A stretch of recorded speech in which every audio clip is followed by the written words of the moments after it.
Bismillahirrahmanirrahim. Alhamdulillah nahmaduhu wa nasta'inuhu wa nastaghfiruh wa na'udzu billahi min shururi anfusina wa min sayyiati a'malina. May yahdihillahu fala mudilla lahu wa may yudlil fala hadiyalah. Asyhadu an la ilaha illallah wahdahu la syarika lah wa asyhadu anna Muhammadan abduhu wa rasuluh la nabiyya ba'dah. Allahumma salli wa sallim ala nabiyyina Muhammad wa ala alihi wa sahbihi ajma'in, amma ba'd. Hadirin dan hadirat serta para pemirsa yang saya hormati, Assalamualaikum warahmatullahi wabarakatuh. Alhamdulillah, kita bersyukur kehadirat Allah Azza wa Jalla, berkat izinnya, berkat restunya, atau lebih tepat berkat taufiknya, kita dapat meneruskan lagi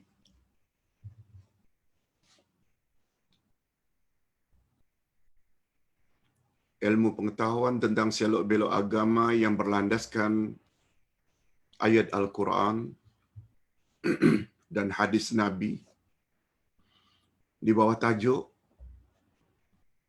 Al-Quran menyingkap hukum yang disembunyikan oleh ahli kitab.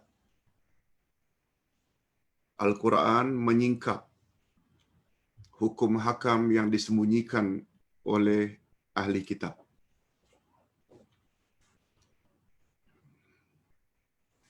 Pelajaran ini terdapat di dalam tafsir Al-Furqan juz yang ke-6, yaitu surat Al-Maidah ayat 15 dan ayat 16. Untuk mendapat keberkatan, Ustaz baca terlebih dahulu kerana hanya 2 ayat. A'udzubillahi minasyaitonirrajim. Ya ahlal kitab qad ja'akum rasuluna yubayyinu lakum katsiran mimma kuntum tukhfuna minal kitab wa ya'fu an katsir. Qad ja'akum minallahi nurun wa kitabun mubin. Yahdi bihillahu man ittaba'a ridwanahu subulas salam. Wa yukhrijuhum minaz zulumati ilan nuri bi'idhnih wa yahdihim ila siratim mustaqim.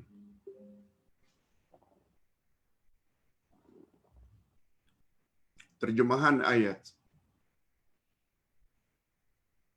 Hai ahli kitab, sesungguhnya telah datang kepadamu Rasul kami, menjelaskan kepadamu banyak dari isi kitab, banyak dari isi Alkitab yang kamu sembunyikan, dan banyak pula yang dibiarkannya. Sesungguhnya telah datang kepadamu cahaya dari Allah dan kitab yang menerangkan. Dengan kitab itulah Allah menunjuki orang-orang yang mengikuti keredaannya ke jalan keselamatan. Allahumma ja'alna minhum. Dan dengan kitab itu pula Allah mengeluarkan orang-orang itu dari gelap gulita kepada cahaya yang terang benderang dengan seizinnya. Dan menunjuki mereka ke jalan yang lurus. Okey, itu baru terjemah harfiah. Kita belum dapat mengambil kesimpulan secara menyeluruh kecuali melalui tafsirannya atau terjemah maknawiyah. Sebelum kita masuk ke terjemah maknawiyah, bagus juga kita tahu sedikit mukaddimah tentang ayat-ayat sebelum ini. Ayat-ayat sebelum ini, pelajaran kita kurang lebih 2 minggu yang lalu, menyebut tentang sikap-sikap orang-orang Yahudi.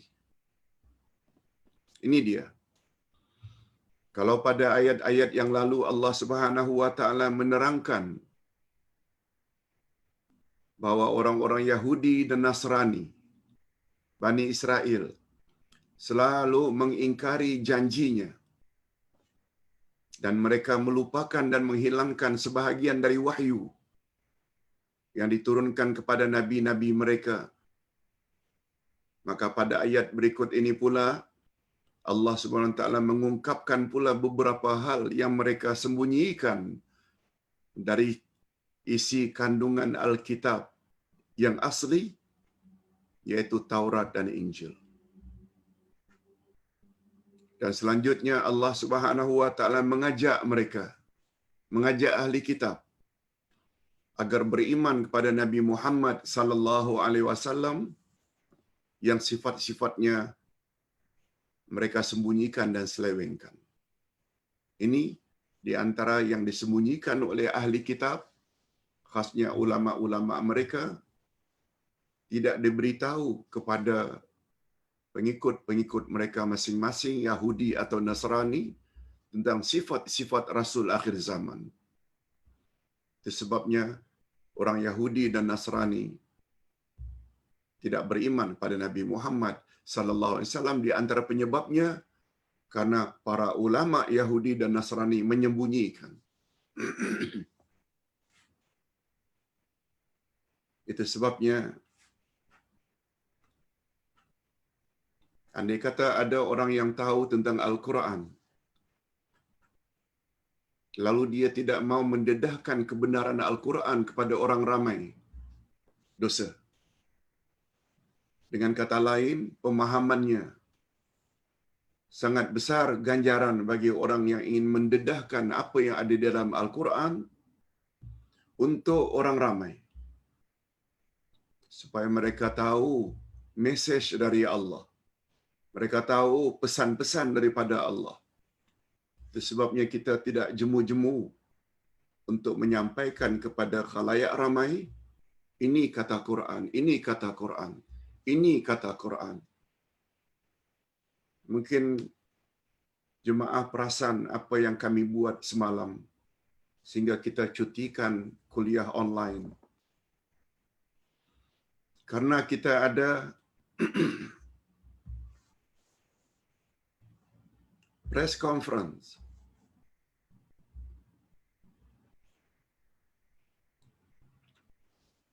di bawah tajuk Islam sangat menuntut perpaduan dan persatuan. Dan Ustaz pula diamanahkan untuk bercakap sebentar tentang perpaduan menurut Al-Quran dan sunnah Nabi sallallahu alaihi wasallam. Dan topik tersebut dirasa sangat perlu, lebih-lebih lagi pada akhir-akhir ini umat Islam berpecah. Tidak salah memiliki kelompok-kelompok parti-parti tertentu, tidak salah dalam Islam. Yang mustahak setiap orang Islam, jangan jadikan parti sebagai tujuan. Jangan jadikan parti di atas segala-galanya. Bagi kita, Al-Quran segala-galanya, di atas segala-galanya. NGO ke, parti ke, itu hanya alat saja untuk mendapat keredaan Allah dalam perjuangan. Baik. Kalau ingin mendengar lebih lengkap, sila buka video yang kami buat semalam. Hadirin dan hadirat rahimakumullah. Kita ulang sekali lagi firman Allah ayat yang ke-15. A'udzubillahi minasyaitonir rajim. Ya ahlal kitab qad ja'akum Qad ja'akum rasuluna yubayyinu lakum katsiran mimma kuntum kuntum tukhfuna minal kitabi wa ya'fu an katsir. Qad ja'akum minallahi nurun wa kitabun mubin. Kita ulang sekali lagi supaya mudah kita menghubung kaitkan dengan tafsirannya. Hai orang-orang, hai ahli kitab, sesungguhnya telah datang kepadamu rasul kami, yakni Nabi Muhammad sallallahu alaihi wasallam, yang telah menjelaskan banyak dari isi Alkitab yang kamu sembunyikan, dan banyak pula yang dibiarkannya. Sesungguhnya telah datang kepadamu cahaya dari Allah. Apa makna cahaya? Dan kitab yang menerangkan. Apa maksud kitab di sini? Di sini kita perlu kepada tafsiran. Walaupun pelajaran kita pagi ini hanya 2 ayat. Bagi pandangan Ustaz, penuh yakin 2 ayat ini, bila kita baca, fahami, dan berazam untuk melaksanakannya, mengikutinya, mematuhinya, 2 ayat, nilainya di sisi Allah lebih baik daripada kita baca 200 ayat, tapi tidak faham. Ustaz tidak nafikan tidak ada pahalanya. Dari sudut betul, pahalanya ada. Tapi 2 ayat ini lebih baik daripada 20 ayat, hatta 200 ayat yang kita hanya baca saja, tapi kita tidak faham maknanya. Jangan dilihat dari sedikitnya ayat. Ingat, Al-Quran diturunkan untuk dijadikan pedoman, panduan, bukan sekedar untuk dibaca. Tanpa menafikan, membaca walau tak faham dapat pahala. Tapi itu belum memadai. Kita teruskan dengan tafsiran ayat. Dikeluarkan oleh Ibnu Jarir Al-Tabari daripada Ikrimah. Ini Ikrimah. Siapa Ikrimah?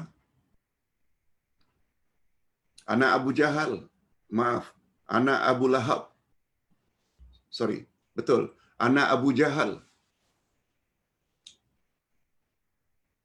Ikrimah adalah anak Abu Jahal. Dan Abu Jahal pula pernah disebut oleh Nabi sallallahu alaihi wasallam, Abu Jahlin Fir'aunu hadhil ummah. Abu Jahal itu adalah sama dengan Fir'aun umat ini. Tapi dengan takdir Allah, anaknya yang bernama Ikrimah jadi sahabat Nabi sallallahu alaihi wasallam. Itu sebabnya kita jangan putus asa dalam mendidik anak. Dalam mendidik anak, jangan putus asa. Taufik itu hidayah milik Allah. Yang penting, kita berusaha membimbing mereka dengan baik agar jadi anak yang saleh. Apa kata Ikrimah? Sesungguhnya Nabi sallallahu alaihi wasallam telah didatangi oleh beberapa orang Yahudi. Nabi didatangi oleh orang Yahudi yang tujuannya untuk bertanya tentang hukum rajam.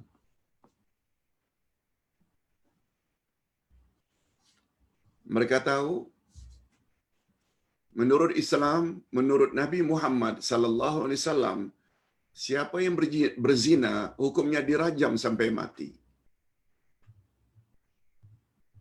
Mereka coba tanya. Padahal hukum itu sebenarnya sudah ada dalam Taurat dan Injil. Sebenarnya,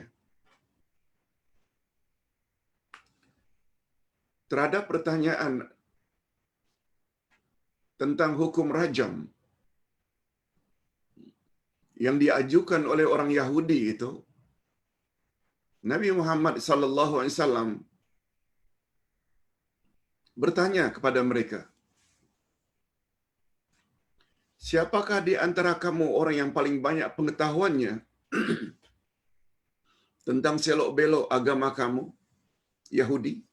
Karena yang datang ni Yahudi.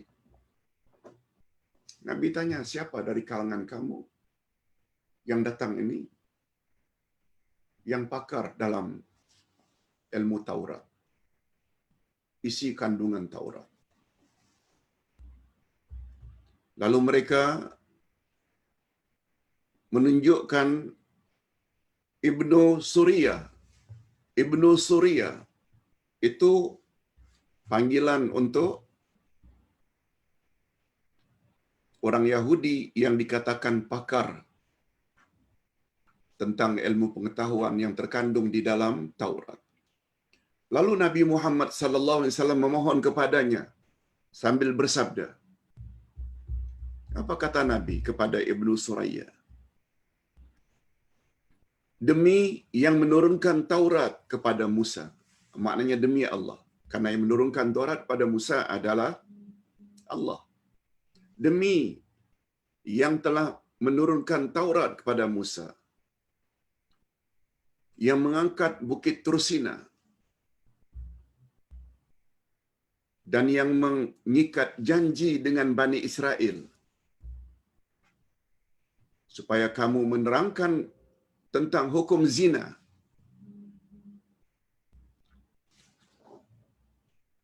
Mendengar permintaan itu, maka timbul rasa takut di hati Ibnu Suriyah. Takut. Tidak berterus terang. Takut dimarahi oleh rakan-rakannya yang lain.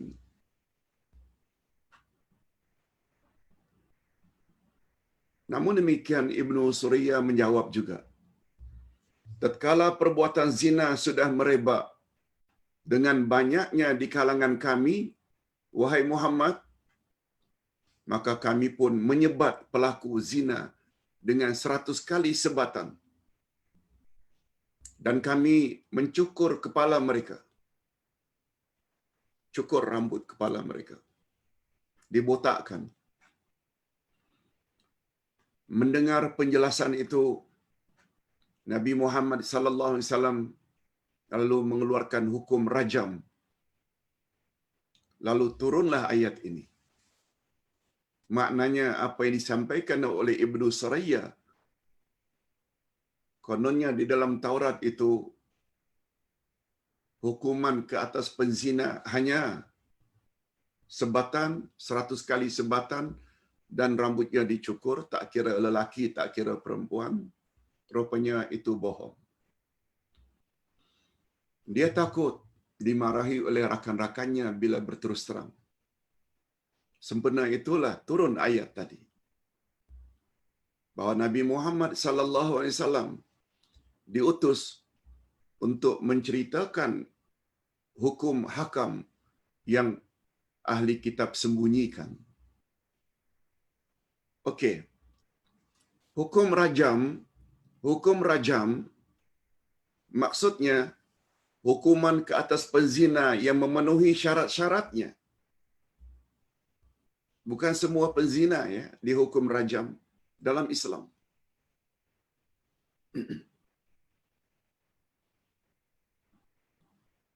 Hukum rajam hanya dikenakan kepada orang yang pernah kahwin. Sedangkan yang belum pernah kahwin itu sebatan sebanyak 100 kali. Kita teruskan. Hukuman ke atas penzina yang memenuhi syarat-syaratnya dengan melemparkan kepadanya dengan batu hingga mati. Bukan bilangan batu. Kalau sebatan tu bilangan sebatan. Kalau disebut dengan rajam, mesti sampai mati. Tak kira memerlukan berapa batu. Dalam Islam.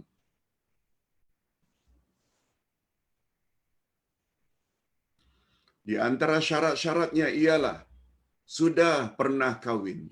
Ini rajam kepada yang sudah pernah kahwin. Cukup saksinya atau dengan pengakuan sendiri dan lain-lain. Saksi mesti 4. Kalau tidak ada saksi pun, orang berkenaan itu mengaku bahwa dia telah berzina. Adapun pezina yang masih bujang atau gadis, hukumnya disebat sebanyak 100 kali sebatan.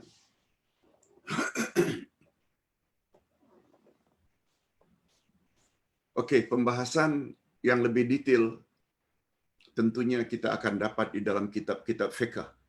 Sebab ini pembahasan tentang ilmu fiqh.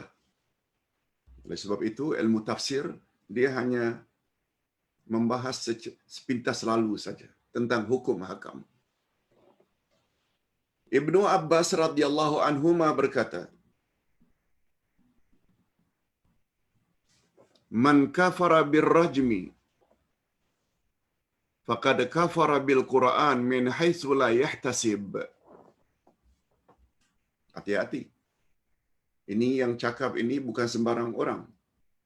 Yang pernah mendapat gelaran Turjamanul Quran, orang yang paling pakar dengan Al-Quran di zaman Nabi, yaitu Abdullah ibnu Abbas. Apa kata beliau? Barang siapa yang mengingkari hukum rajam, maka itu bermakna dia telah mengingkari Al-Quran tanpa dia menyadarinya. Diriwayatkan oleh Al-Hakim. Ini karena di dalam ayat di atas, Allah Subhanahu Wa Taala menerangkan bahawa hukum rajam adalah di antara perkara yang sengaja disembunyikan oleh ahli kitab, yang kemudian didedahkan oleh Nabi Muhammad sallallahu alaihi wasallam. Nabi dedahkan. Jadi di dalam Al-Quran terdapat hukum rajam. Walaupun bentuknya adalah bentuk tersirat. Bukan tersurat.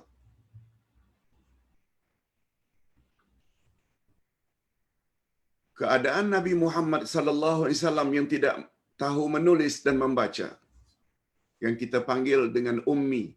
Ummi maknanya orang yang tidak boleh tulis baca, buta huruf. Keadaan baginda sedemikian menambah keberanian mereka untuk menyembunyikan apa yang ingin mereka sembunyikan. Alah, Muhammad mana tahu tulis baca. Kita kelentong sajalah dia.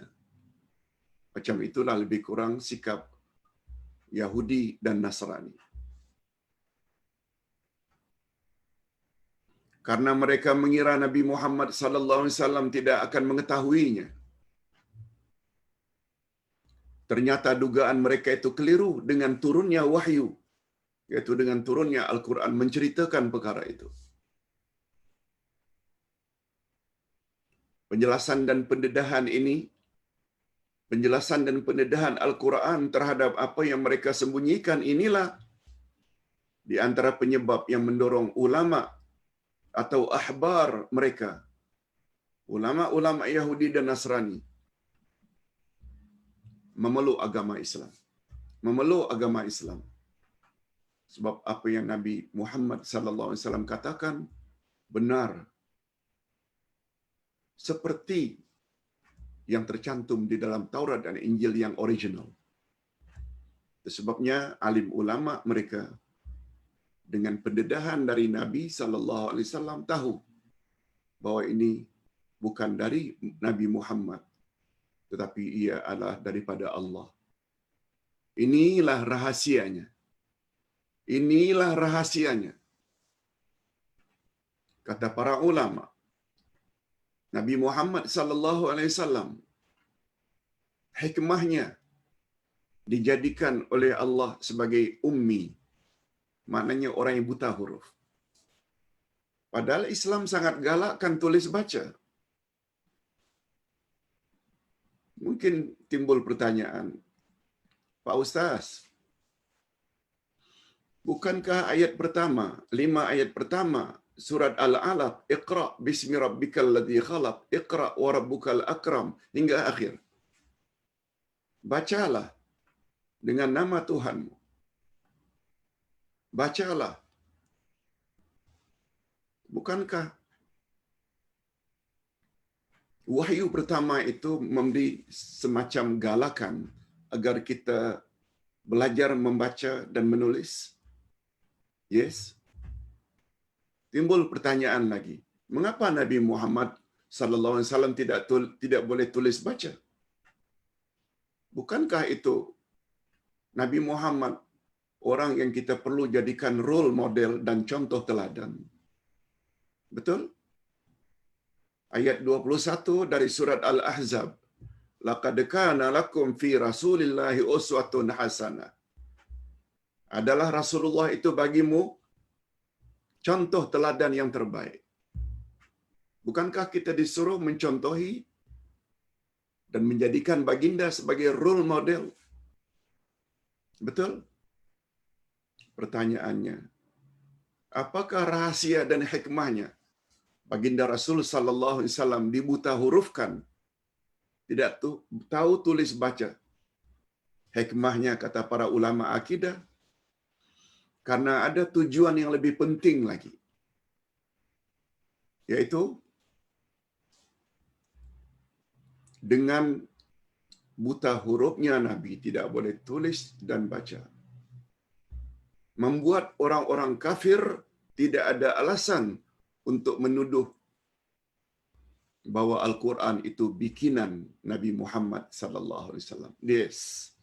Itu dia, ada matlamat yang lebih jauh lagi. Ada matlamat, ada tujuan yang lebih jauh lagi, yaitu agar jangan ada suara dari orang kafir mendakwa kononnya Al-Quran itu ciptaan atau rekaan Nabi Muhammad sallallahu alaihi wasallam. Atas sebab itu baginda dibuta hurufkan oleh Allah. Jangan pula kita jadikan itu jadi alasan. Oh, kalau begitu sunnah Rasul, kita mesti banyak-banyak kita sama-sama buta huruf. Tak ada. Baik, kita teruskan. Imam Ibnu Katsir berkata, Allah Subhanahu wa taala menerangkan di dalam ayat di atas. Allah Subhanahu wa taala menerangkan di dalam ayat di atas bahwa dia telah mengutus rasulnya dia telah mengutus rasulnya Nabi Muhammad sallallahu alaihi wasallam dengan membawa petunjuk atau hidayah dan agama yang benar, al-haq. Al-hidayah, petunjuk, al-haq dan kebenaran kepada seluruh penghuni bumi. Nabi Muhammad berbeza dari nabi-nabi sebelumnya. Beliau diutus adalah untuk seluruh manusia. Berbeza dengan nabi-nabi terdahulu. Untuk kaum atau suku tertentu saja. Malah zaman dahulu terjadi beberapa orang rasul diutus oleh Allah serentak. Sebagai contoh umpamanya, antara Nabi Ibrahim dengan Nabi Lot sezaman. Nabi Ibrahim di Palestin, Nabi Lot di Jordan, di Laut Mati, yang dulu adalah kota Sodom. Itu sebabnya tabiat buruk kaum Nabi Lot dipanggil dengan Sodomite atau liwat. Liwat diambil dari kata Nabi mereka, Nabi Lot.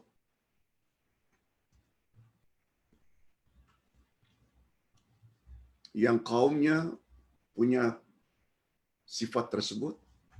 Sodomite diambil dari kata negeri tempat mereka tinggal. Yang Allah balikkan akhirnya jadi laut mati hari ini. Nak membuktikan bahawa zaman dahulu itu kadang-kadang beberapa rasul diutus serentak karena tujuan pengutusan rasul zaman itu adalah untuk suku atau bangsa masing-masing. Tapi Nabi Muhammad tidak. Sebagaimana firman Allah, "Wa ma arsalnaka illa rahmatan lil alamin." Wa ma arsalnaka illa kafatan linnas, tidaklah kami utus engkau hai Muhammad kecuali untuk seluruh alam, tidaklah kami utus engkau hai Muhammad kecuali kafatan linnas, untuk seluruh manusia.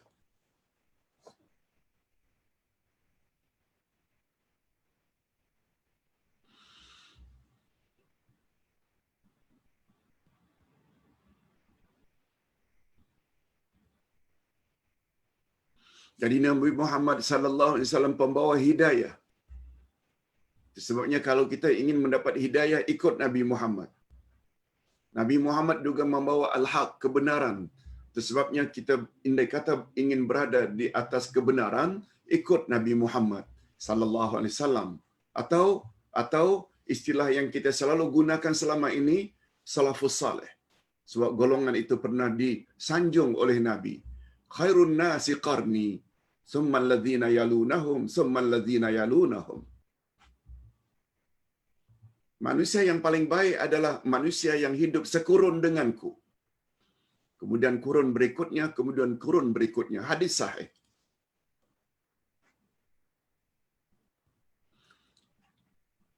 Apakah orang Arabnya atau ajamnya yang bukan Arab?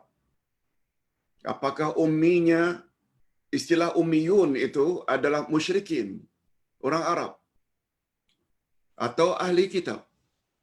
Bagaimana kita sama-sama maklum, orang kafir ada dua jenis. Pertama, kafir ahli kitab. Yang kedua, kafir musyrikin. Tentang dua jenis kafir ini, kita boleh lihat pada ayat 1 dari surat Al-Bayyinah. Lam yakunil ladzina kafaru min ahlil kitabi wal musyrikin munfakkina hatta ta'tiyahumul bayyinah.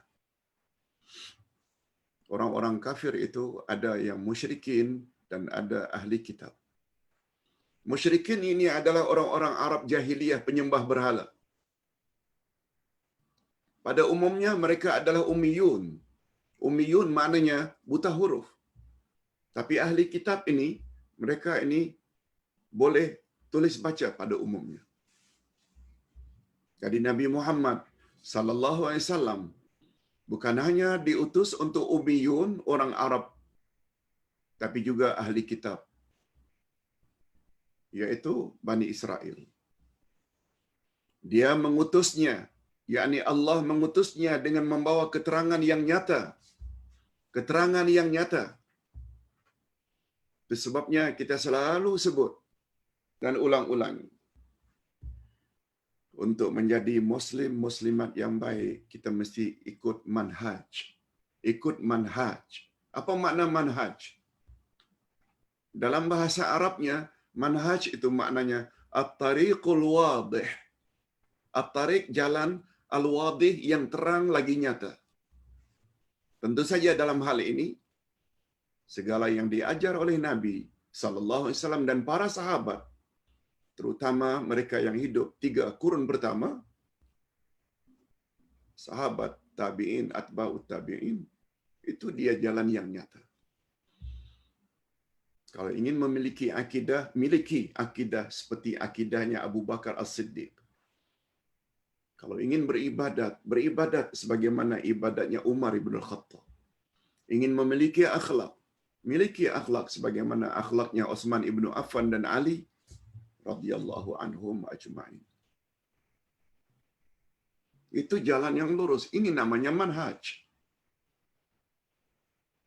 Manhaj dengan istilah lain, sistem, metodologi, kurikulum, syllabus, semuanya itu tercakup di dalam makna manhaj. Di antara manhaj dalam beragama,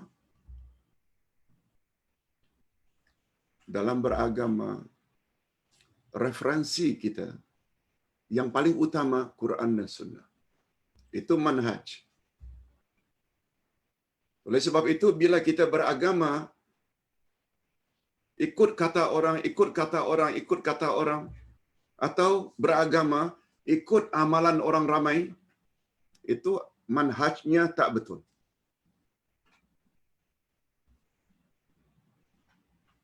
Itu sebabnya Ustaz katakan dalam sambutan semalam,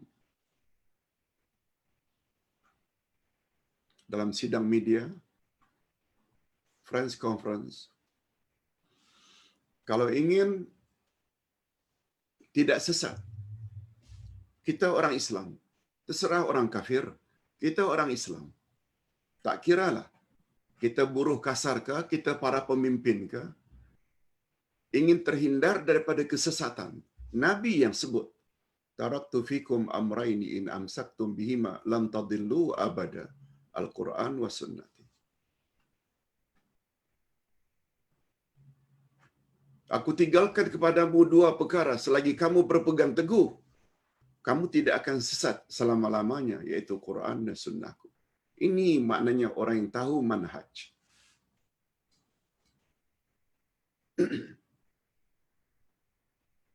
Hadirin dan hadirat rahimakumullah. Dia mengutusnya dengan membawa keterangan yang nyata. Keterangan yang nyata.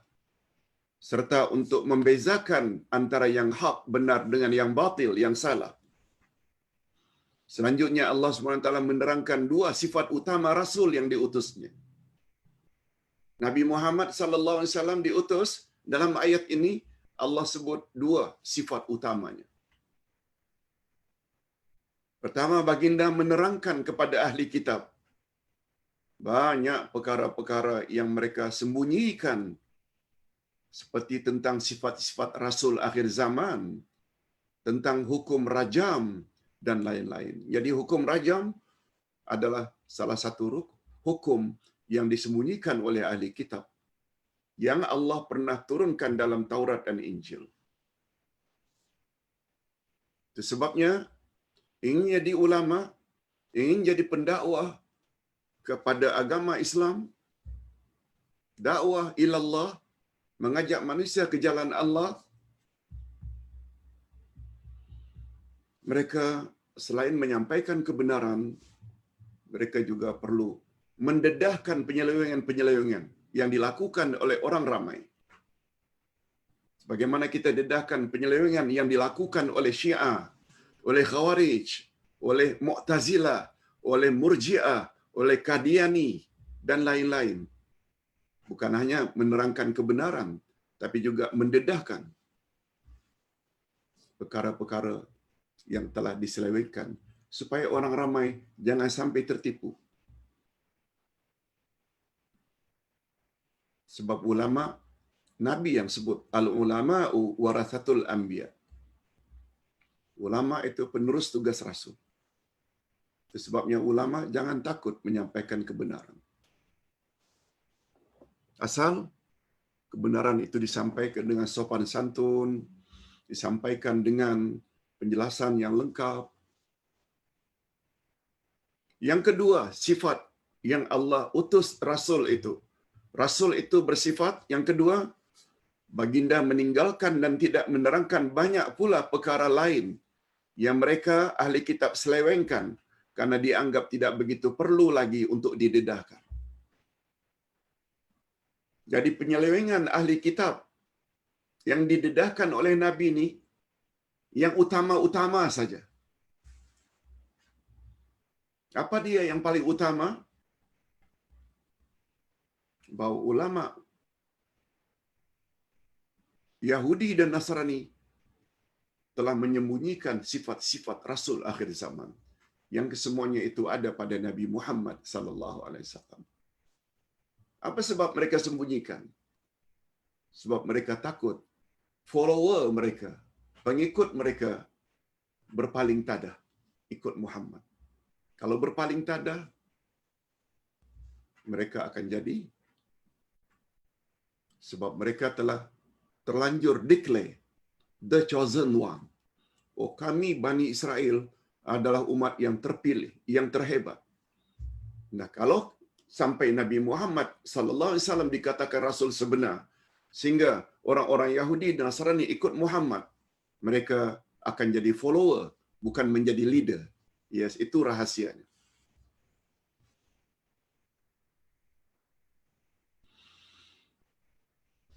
Dan banyak lagi sebenarnya perkara-perkara yang disembunyikan oleh ahli kitab yang Nabi diamkan saja. Sebab perkara itu tidak begitu penting. Itu maksudnya.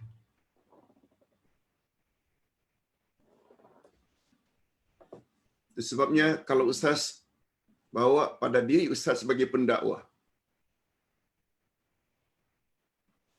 kita hendaklah bongkar perkara-perkara penyelewengan yang besar-besar. Jangan yang furu'iyah, yang khilafiyah. Yes. Sebagaimana Nabi, yang beliau utamakan itu penyelewengan yang dibuat oleh ulama Yahudi dan Nasrani yang besar-besar. Tentang yang kecil-kecil itu Nabi diamkan. Kalau ustaz bawakan dalam prinsip ustaz, begitu juga prinsip pengembang ajaran Nabi yang sebenar, mereka hendaklah senantiasa berkata yang penting-penting. Ustaz buat contoh. Apa yang selama ini kurang mendapat perhatian dari ulama zaman silam tentang betapa pentingnya tauhid dan akidah, kita highlightkan perkara itu. Masalah khilafiyah, ini pakai usalli, ini tak pakai usalli, ini tangannya di sini, ini di sini, ini gerak-gerak jari. Tolong kawan-kawan para dai dan pendakwah, jangan besar-besarkan perkara itu. Perkara-perkara itulah membuat orang akhirnya benci kepada pengembang sunnah yang sebenar. Ini sebenarnya sifat yang disebut oleh Allah bahawa Nabi Muhammad sallallahu alaihi wasallam dedahkan yang penting-penting itu. Sedangkan yang remeh-remeh itu Nabi biarkan. Nah, kalau ustaz mau sesuaikan dengan sikap para duat atau para pendakwah, juga sepatutnya macam itu. Jangan dibesar-besarkan masalah khilafiyah. Masalah khilafiyah kita boleh bertolak ansur, asalkan masing-masing ada dalilnya. Tapi masalah akidah, masalah tauhid, tiada khilaf. Kita perlu tegas. Coba lihat. Walaupun baru 2 ayat, baru 1 ayat ni, banyak perkara yang kita boleh bincang. Ini maksudnya pemahaman itu sangat mustahak. Itu sebabnya sungguh tepat kata-kata Sayyidina Ali. La ibadata bila tafaqquhin. Tidak ada guna ibadat tanpa kefahaman. Tidak ada guna ibadat tanpa kefahaman. La ibadata bila tafaqquhin. Selanjutnya Allah SWT berfirman, sesungguhnya telah datang kepadamu cahaya, iaitu nur dari Allah. Lafaz nur atau cahaya dalam ayat ini boleh diartikan dengan Islam, boleh, sebab Islam itu cahaya, atau dengan maksud Nabi Muhammad sallallahu alaihi wasallam, karena Nabi adalah nur dan Islam juga adalah nur.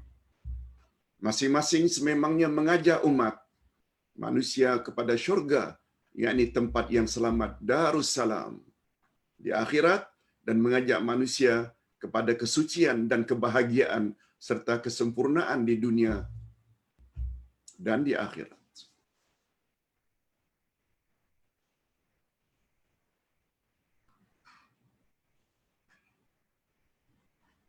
Itu sebabnya Ustaz pernah sebut, Al-Quran adalah wahyu. Al-Quran adalah kalamullah. Tolong ingat selalu apa yang Ustaz ingin katakan ini. Tolong ingat selalu. Bila kita baca Quran, bila kita ikut sunnah Nabi, tolong ingat ini selalu. Betul tak semua kita ingin kepada nur atau cahaya? Yes. Betul tak semua kita benci kepada kegelapan? Al-Quran dan hadis Nabi sallallahu alaihi wasallam adalah nur. Nabi Muhammad nur. Al-Quran adalah nur.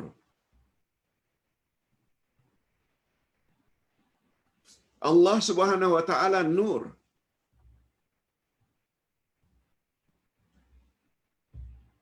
Salah satu al-asmaul husna, Allahu nur. Allahu nurus samawati wal ard. Dalam surat An-Nur. Allah adalah nur. sekian langit dan bumi. Allah nur. Malaikat yang membawa wahyu kepada Nabi Muhammad sallallahu alaihi wasallam dan nabi-nabi yang lain, malaikat dicipta oleh Allah daripada nur. Allah nur, pembawa wahyu kepada para nabi juga nur, dibuat dari nur. Nabi Muhammad sallallahu alaihi wasallam, kata Imam Ibnul Qayyim, dari 56 nama Nabi Muhammad. Nama Nabi Muhammad bukan 1 2 3, 56. Dari 56 nama Nabi Muhammad itu, Nabi Muhammad dipanggil Nur. Sebab Nabi Muhammad membawa cahaya. Dan karena ucapan Nabi Muhammad, "Wa ma yantiqu 'anil hawa in huwa illa wahyun yuha." Nabi Muhammad bila bercakap bukan berdasarkan hawa nafsunya, tapi ucapan Nabi adalah wahyu. Oleh sebab itu, Al-Quran juga salah satu dari 6 namanya, Alkitab, Al-Quran, Al-Furqan, Al-Zikr, satu di antaranya dipanggil Nur. Allah Nur, malaikat dicipta dari Nur. Nabi Muhammad Nur, Al-Quran Nur, Sunnah Nabi Nur. Di sini rahasianya, kata Nabi, "Aku tinggalkan 2 pedoman untukmu, wahai umat. Selagi kamu berpegang teguh, kamu tidak akan sesat selama-lamanya, yaitu Quran dan Sunnah." Apa sebab? Quran dan Sunnah adalah nur. Betul tak?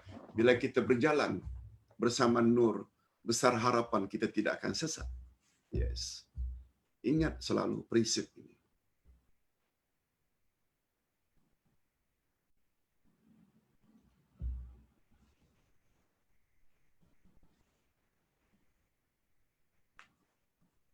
Kitab Al-Quran itu bukan saja dia sendiri adalah sebuah kitab yang nyata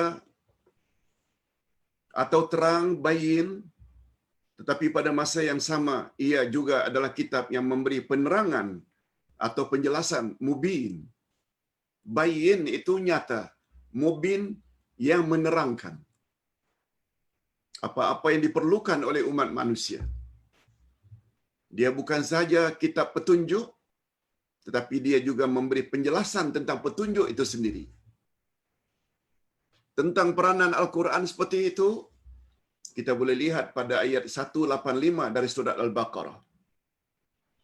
"Syahrul Ramadan alladzi unzila fihi al-Quran hudan lin-nas wa bayyinatin minal huda wal furqan." Bulan Ramadan, bulan yang di dalamnya diturunkan permulaan Al-Quran sebagai petunjuk bagi manusia dan penjelasan mengenai petunjuk itu, dan pembeza antara yang hak dengan yang batil.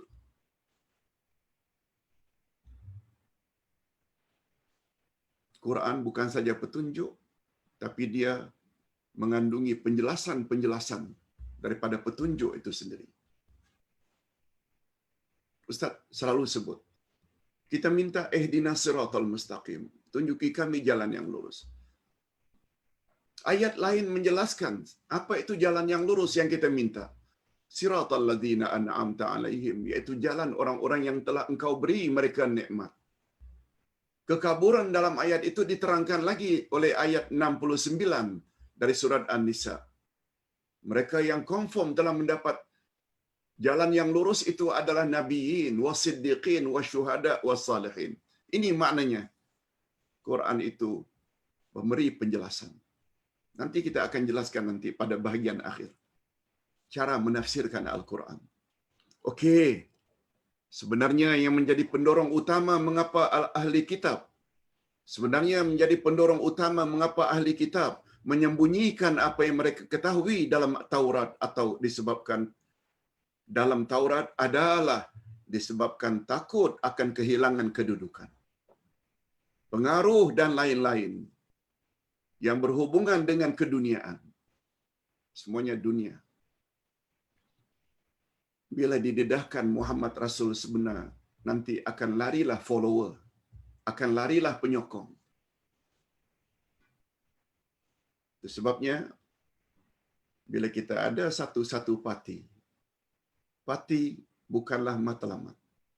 Dia hanya alat saja. Jangan sampai kita segan-segan untuk menyampaikan kebenaran, walaupun itu terhadap golongan kita sendiri. Jangan pilih kasih. Ikut Nabi Muhammad sebagai nur. Apa kata Nabi? Lau Fatimah bintu Muhammadin sariqat laqata'tu yadaha. Andai kata putri Nabi Muhammad yang bernama Fatimah mencuri, aku sendiri sebagai ayahnya yang akan potong tangannya. Itu dia.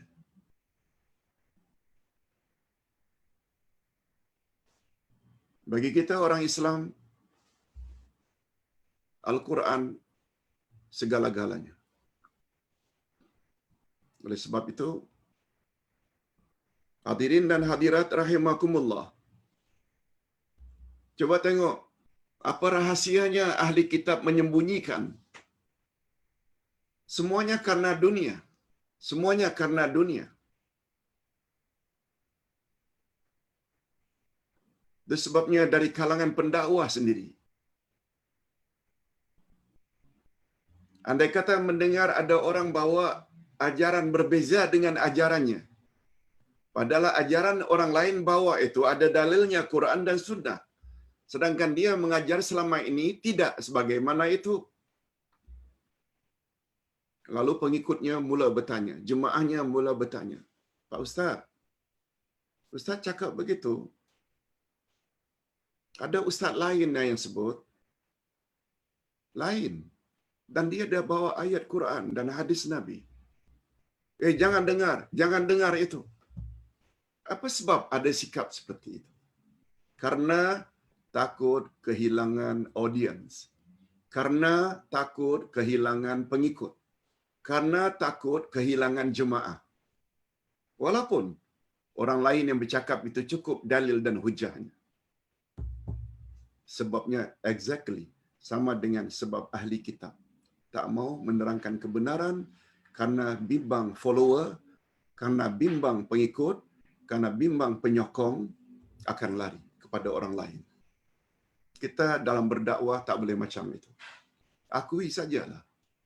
Andai kata kita keliru, betul kan? Jangan salahkan orang lain.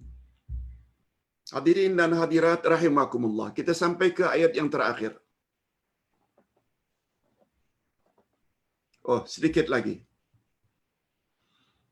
Sebenarnya yang menjadi pendorong utama mengapa ahli kitab menyembunyikan apa yang mereka ketahui dalam Taurat adalah disebabkan takut akan kehilangan kedudukan, takut akan kehilangan pengaruh dan lain-lain yang berhubungan dengan keduniaan. Mereka mendakwa bahawa merekalah umat yang terbaik, yakni keturunan Nabi Ishaq, sedangkan Nabi Muhammad sallallahu alaihi wasallam adalah dari keturunan Nabi Ismail. Kita dalam hal kebenaran ini, jangan tengok suku bangsa. Contoh mudahlah untuk Malaysia. Dr. Zakir Naik bukan orang Malaysia.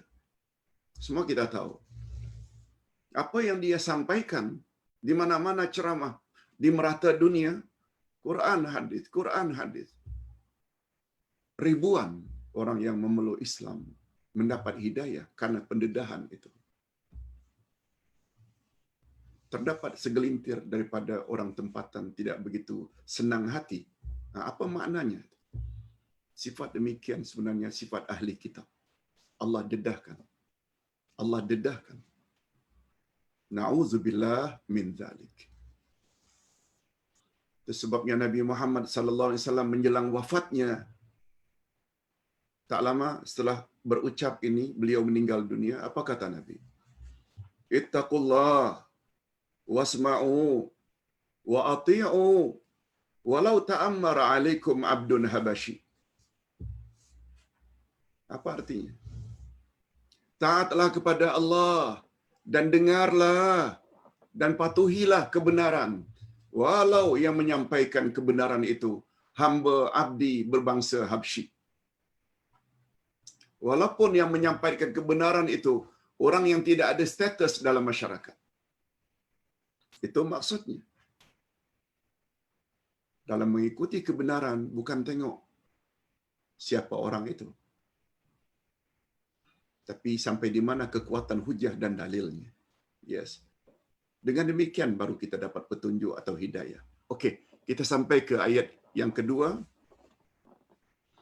Yahdi bihillahu man ittaba'a ridwanahu subulas salam wa yukhrijuhum minadh dhulumati ilan nuri bi'idhnih wa yahdihim ila siratim mustaqim.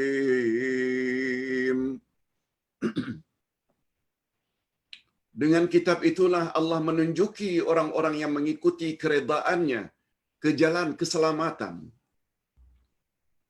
Allahu Akbar, cantiknya bunyi ayat ini. Ustaz ulang. Dengan kitab itulah, yakni Al-Quran, Allah menunjuki orang-orang yang mengikuti keredaannya ke jalan keselamatan. Dan dengan kitab itu pula, Allah mengeluarkan orang-orang itu dari gelap gulita kepada cahaya terang benderang dengan izinnya dan menunjuki mereka ke jalan yang lurus. Okey.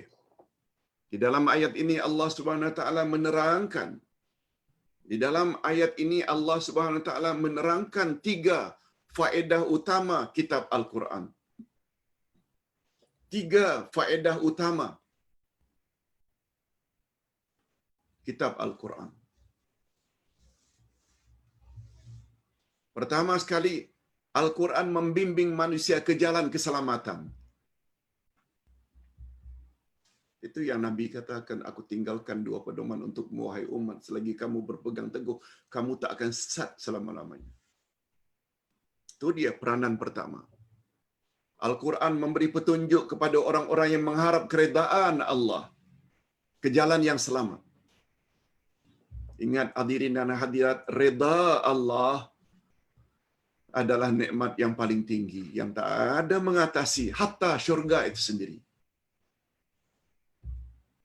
Reda Allah.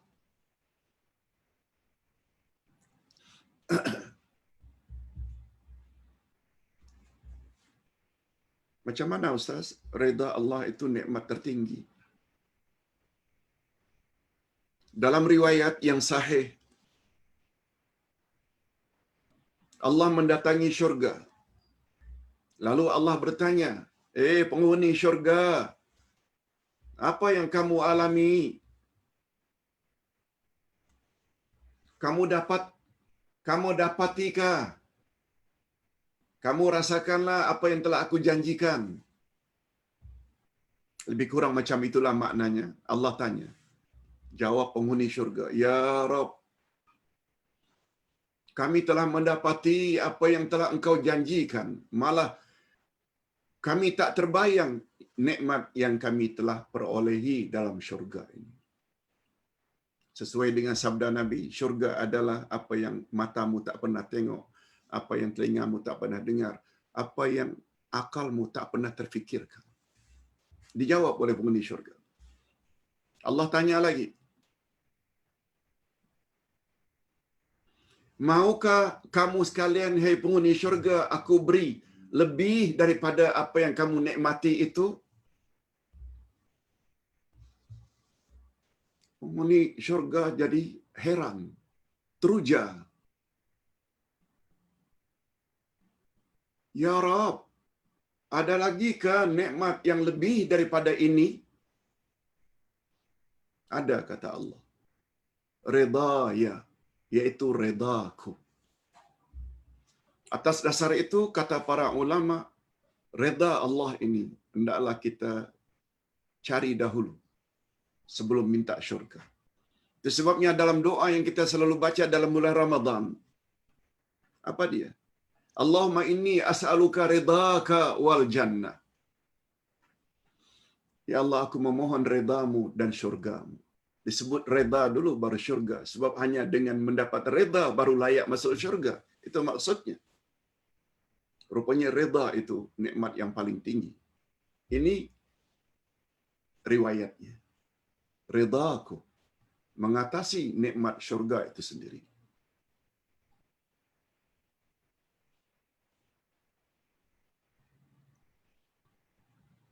Cuma Nabi sebut ridallahi ala ridal walidain wa saqatullahi ala saqatil walidain. Reda Allah kepadamu sangat tertakluk sampai di mana reda ibu bapakmu padamu. Dan murka Allah padamu juga sangat tertakluk sampai di mana murka ibu bapakmu padamu. Itu sebabnya pagi tadi Ustaz mendapat kiriman dari Batam. Satu video yang cukup membuat kita menangis. Sehingga Ustaz minta anak Ustaz tolong masukkan di dalam page Facebook kita. Dalam durasi 5-6 minit saja. Tolong. Macam mana seorang guru membuat ratusan muridnya menangis dengan pidato ringkas saja, yaitu tentang jasa ibu bapa membesarkan kita. Menangis. Silakan. Ustaz kira sudah ada dalam Facebook kita. Tak panjang pun, 5-6 minit saja. Oleh sebab itu, usahakan selagi hayat di kandung badan, kita mendapat reda ibu bapa. Sebab dengan mendapat reda ibu bapa itu menjadi tangga untuk mencapai reda Allah Azza wa Jalla. Okey, kita teruskan. Al-Quran memberi petunjuk kepada orang-orang yang mengharap keredaan Allah ke jalan yang selamat. Al-Quran. Yaitu keselamatan di dunia dan keselamatan di akhirat. Maksudnya, jalan keselamatan daripada kecelakaan dan kebinasaan. Dengan berpandukan Al-Quran, manusia mengikuti keredaan Allah, akan dapat melaksanakan kewajibannya terhadap Allah, kewajibannya terhadap dirinya sendiri, rohani dan jasmani, kewajibannya terhadap orang lain, terutama kepada ibu bapa. Dengan demikian, kehidupannya di dunia akan selamat, sedangkan di akhirat pula tersedia untuknya kenikmatan yang kekal abadi, apakah kenikmatan yang bersifat jasmani atau rohani. Allahumma ja'alna minhum. Mudah-mudahan kita termasuk golongan ini. Ini faedah pertama Al-Quran, yaitu sebagai membimbing manusia ke jalan keselamatan. Yang kedua, Al-Quran mengeluarkan manusia dari kegelapan kepada cahaya yang terang benderang dengan izin Allah. Apa rahasianya, Ustaz? Ada kata-kata dengan izin Allah. Nah, ini dia penjelasannya. Al-Quran mengeluarkan manusia dari kegelapan syirik. Syirik itu gelap. Begitu juga khurafat, kepada cahaya tauhid yang tulen dan murni. Quran mengajar kita kepada tauhid yang murni, sebagaimana akidah yang dimiliki oleh para salafus saleh. Daripada kegelapan kesesatan kepada cahaya hidayah. Quran, ini peranan Quran. Salah satu nama daripada nama-nama Al-Quran adalah An-Nur, iaitu cahaya. Namun demikian, kesemua itu hanya akan berlaku dengan izin Allah Subhanahu wa ta'ala. Tanpa izinnya, segala-gala tidak akan berlaku. Apa makna izin Allah? Dorongan, taufik, restu, rasa gembira. Itu sebabnya Ustaz ucapkan tahniah kepada para jemaah yang baru ikut serta beberapa bulan ini, dah mula merasakan, ya Allah, Ustaz, baru kami faham sekarang apa itu salafus saleh. Baru kami faham apa itu peranan Al-Quran. Baru kami faham mengapa kita mesti ikut Rasulullah dalam beribadat. Alhamdulillah. Kita tambah tiap hari. Tiap hari. Pagi tadi Ustaz dapat respon dari jemaah. Ustaz, setelah Ustaz kirim nota-nota ini. Terima kasih Pak Ustaz. Tak jemu-jemu Ustaz menyebarkan ilmu. Ustaz kata, selagi hayat di kandung badan, kita hendaklah berbuat baik. Sebab kematian boleh datang anytime. Kematian boleh datang bila-bila masa. Oleh sebab itu, mengapa tak manfaatkan? Ada kemampuan, ada sedikit ilmu, ada kemudahan. Alhamdulillah, kemudahan. Kamera yang ada depan Ustaz ini. Laptop. Dan ini yang terbaru. Boya, loudspeaker. Ini dia. Kursi baru. Masya Allah. Ustaz dapat kiriman dari jauh, dari Terengganu. Baru datang sehari dua. Rasa selesa. Bila bantu agama Allah, Allah dah janji, aku pasti akan bantu. Dalam macam mana bentuknya, semua orang offer. Karena tidak share ganjaran. Ini Ustaz tak cerita lagi pada tahun 90-an dulu, 80-an. Ustaz buat nota, bukan dalam bentuk buku. Nota. Compile nota lah. Akhirnya jadi, alhamdulillah, lebih kurang 50 buku Ustaz dah tulis. Ketika buat nota dulu, dah tahu apa yang Ustaz buat. Ada yang hadiahkan komputer untuk Ustaz menaip. Ada yang hadiahkan mesin fotokopi. Tidak, fotostat. Malah yang kecil daripada itu, ada yang beri Ustaz stapler. Ada yang beri Ustaz besi untuk stapler. Sampai sekecil itu maknanya mereka mau share untuk dapat ganjaran di akhirat nanti. Macam itu. Sikap kita macam itu. Ini, alhamdulillah, Ustaz baru saja bercadang nak kirim kepada orang-orang yang kurang bernasib baik kitab-kitab akidah, tafsir Ustaz dan ke beberapa markas tahfiz Al-Quran untuk mereka faham Quran, faham akidah. Subhanallah, berduyun-duyun memberi bantuan, sokongan karena tidak share pahala. Walaupun dalam jumlah ada yang besar, ada yang kecil, itu biasalah. Karena agama kita memang berprinsip, la yukallifullahu nafsan illa wus'aha. Allah tidak beratkan manusia kecuali apa yang mereka mampu. Baik, kita teruskan. Jadi kalaulah kita faham Al-Quran sebagai kitab penyelamat menuju kepada keselamatan. Yang kedua, Quran akan mengeluarkan kita daripada gelap kepada terang benderang. Gelap daripada kafir kepada Islam. Gelap kepada syirik.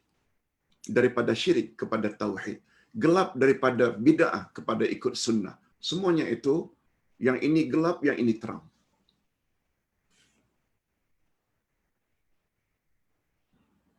Namun demikian, kesemuanya itu hanya akan berlaku dengan izin Allah. Izin maknanya dorongan Allah. Siapa yang punya mendorong hati seseorang untuk share benda ini, share ini, share ini? Semuanya bukan kerja Ustaz. Ustaz hanya menyampaikan saja.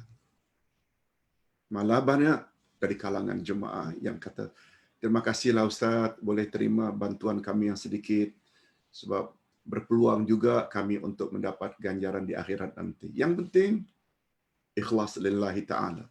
Ustaz hanya tidak sebut, semua dorongan-dorongan itu tu datangnya daripada Allah. Ini maknanya biiznillah. Semuanya dengan izin Allah. Kalau tidak dengan izin Allah, kita tak boleh buat apa-apa. Sebab prinsip kita, la haula wala quwata illa billah. Tidak ada daya kita, tidak ada kekuatan kita, kecuali semuanya dengan izin Allah. Okey. Yang ketiga, Al-Quran membimbing manusia ke jalan yang lurus. Nah, semua kita minta ihdinas siratal mustaqim. Itu sebabnya dalam satu riwayat Nabi ditanya, "Ya Rasulullah, apakah itu siratal mustaqim?" Nabi pernah jawab, "Siratal mustaqim huwal Quran." Itu sebabnya Allah Subhanahu wa taala menyebut di antara ciri-ciri Al-Quran qayyimah, iaitu awal ayat 2 surah Al-Kahfi. Walam yaj'al lahu iwaja qayyimah. Quran itu tidak ada kebengkokan di dalamnya. Qayyimah tapi mustaqim. Yes, itu menguatkan lagi bahawa ihdinas siratal mustaqim ialah orang yang ikut jalan Al-Quran. Al-Quran adalah kalam Allah. Sedangkan jalan yang lurus pula adalah jalan Allah yang dibawa oleh Rasul sallallahu alaihi wasallam. Oleh itu, Al-Quran boleh menyampaikan siapa yang mengikutinya kepada keredaan Allah jika ia diikuti dengan cara yang betul, sebagaimana yang difahami oleh dan diamalkan oleh salafus saleh, iaitu para sahabat dan pengikut-pengikut jejak mereka hingga akhir zaman. Walaupun Al-Quran adalah kitab petunjuk, Ustaz ulang, walaupun Quran ini adalah kitab petunjuk, namun untuk mencapai derajat tersebut, kita mestilah mengikuti disiplin tafsir Al-Quran dengan betul. Mesti ikut tafsir Al-Quran dengan betul. Oleh itu, para mufassirin membagi ilmu tafsir kepada garis besarnya kepada dua tafsir.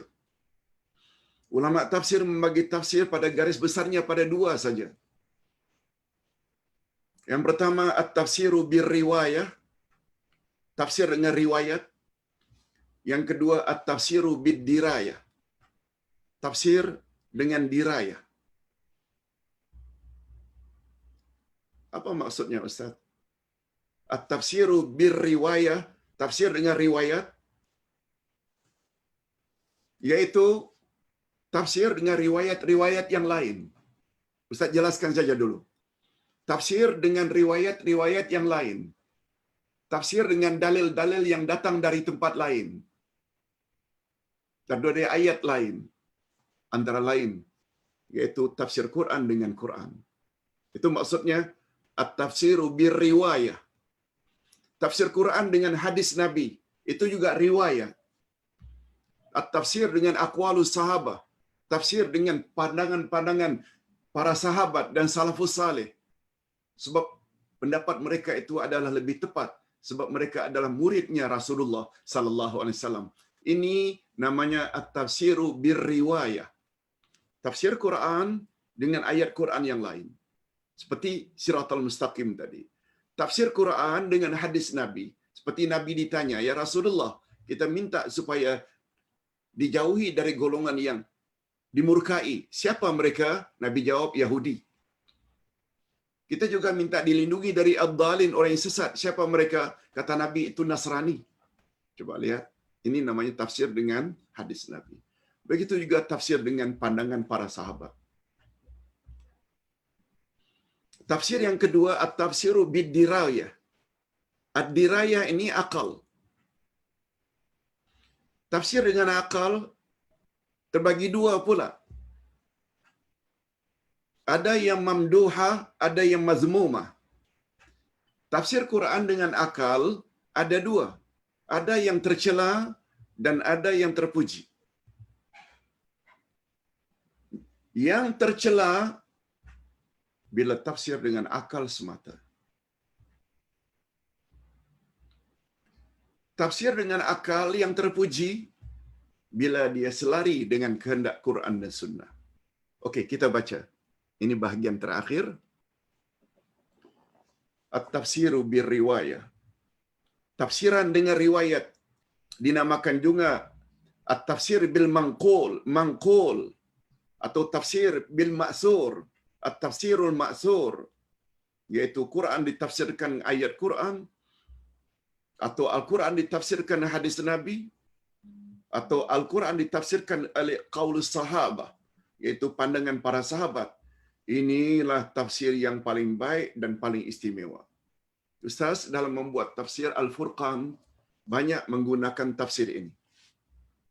Quran dengan Quran, Quran dengan hadis, dan Quran dengan pandangan para sahabat. Adapun tafsir yang kedua, At-Tafsiru Bidirayah. Dinamakan juga At-Tafsir Bil Ma'qul, Ma'qul dengan logik, dengan akal. Atau At-Tafsir Bil Ra'yi, Ar-Ra'yi itu pendapat. Tafsir jenis ini terbagi kepada dua, iaitu Tafsir Mahmud, Mamduh atau Mahmud sama tafsir yang terpuji, iaitu juga tafsirannya bersesuaian dengan kaedah bahasa Arab dan tidak bercanggah dengan prinsip syar'a. Seperti Ustaz ceritakan, Zalikal kitabu la raiba fih. Inilah kitab Quran, tidak ada sedikit pun keraguan di dalamnya. Mengapa raibun menjadi raiba setelah terletak setelah huruf lam alif? Karena dia listighraqil jinsi. Begitu juga Allah menyebut, wa nunazzilu minal Qur'ani ma huwa syifaa'un wa rahmatun lil mu'minin. Min di situ tu bukan litaba'id tapi lil jins. Seluruh jenis Al-Quran adalah syifa. Begitu juga innal insana lafi khusrin. Alif lam pada insan itu listighraqil jins, untuk menunjukkan seluruh jenis manusia semuanya rugi. Tak kiralah dia itu penoreh getah ke, dia itu MB ke, dia itu menteri ke, selagi namanya insan, dia laki-laki ke perempuan, tak kira apa suku, apa bangsa, semuanya rugi. Itu maksudnya tafsir berdasarkan kaedah bahasa Arab yang betul. Yang kedua, tafsir mazmum, iaitu tafsir yang tercela. Jika ayat-ayat Quran ditafsirkan dengan hawa nafsu, penafsiran jahil, penafsirnya jahil dengan kaedah bahasa Arab dan prinsip-prinsip syarak.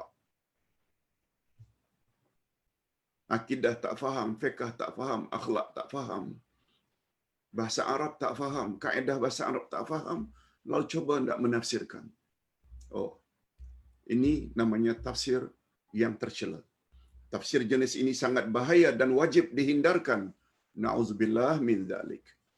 Hadirin dan hadirat, walaupun hanya 2 ayat, kita telah ulas 1 jam 17 minit. Maknanya banyak pengajaran yang kita boleh ambil daripada tafsir, walaupun hanya 2 ayat. Sebagaimana Ustaz katakan tadi, 2 ayat yang kita fahami, lalu kita amalkan, better daripada baca Quran tapi kita tak faham. Mudah-mudahan apa yang kita sampaikan ini ada manfaatnya. Sekali lagi Ustaz ingin ucapkan kepada yang menghadiahkan kursi ini, Ustaz rasa selesa, boleh ke kiri ke kanan. Mudah-mudahan Allah Subhanahu Wa Taala beri antum semua yang menghadiahkan semua kursi ke peralatan ini ke semuanya peralatan untuk membolehkan Ustaz dengan lebih selesa menyampaikan kebenaran. Semua kita layak mendapat ganjaran Allah Subhanahu Wa Taala di akhirat nanti. Ustaz kira cukup sampai di ini dulu. Segala yang baik datangnya dari Allah, segala silap salah datang dari Ustaz. Dan Ustaz akan sambung insya-Allah kalau ada pertanyaan. Wabillahi taufiq wal hidayah. Wassalamualaikum warahmatullahi wabarakatuh.